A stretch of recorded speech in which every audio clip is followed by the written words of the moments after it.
Hi అందరికీ.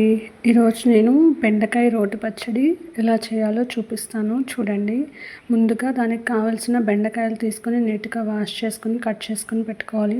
అలాగే దానిలోకి పచ్చిమిరపకాయలు కూడా తీసుకొని కట్ చేసుకోవాలి. ఇప్పుడు ఇలా కట్ చేసుకున్నవి పక్కన పెట్టుకొని స్టవ్ వెలిగించి ఒక ప్యాన్ పెట్టుకోవాలి. ఒక ప్యాన్ పెట్టుకొని ఒక 2-3 స్పూన్స్ ఆయిల్ వేసుకోవాలి. 2-3 స్పూన్స్ ఆయిల్ వేసుకున్న తర్వాత ఆయిల్ హీట్ అయిన తర్వాత ఇప్పుడు మనం ముందుగా కట్ చేసి పెట్టుకున్న బెండకాయ ముక్కల్ని ఇందులో వేసి ఫ్రై చేసుకోవాలి. చూస్తున్నారు కదా, చూపిస్తున్న విధంగా ఫ్రై చేసుకోవాలి. ఇలా ఫ్రై చేసుకోవడం వల్ల బెండకాయలో చిగురు ఉంటుంది కదా, అది అనేది తగ్గుతుంది.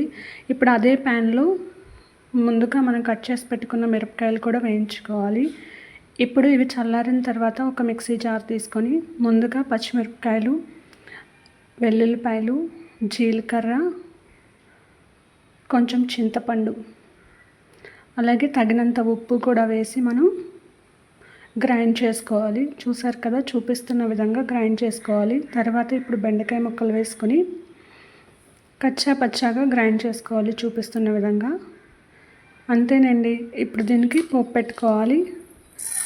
పోపుకి కావాల్సిన పోపు దినుసులన్నీ వేసుకొని పచ్చిశనగపప్పు, మినప్పప్పు, ఆవాలు, జీలకర్ర, ఎండుమిర్చి వేసుకొని మంచిగా ఫ్రై అయిన తర్వాత ఇప్పుడు దీన్ని మనం తాలింపు వేసుకోవడమేనండి. అంతే రుచికరమైన బెండకాయ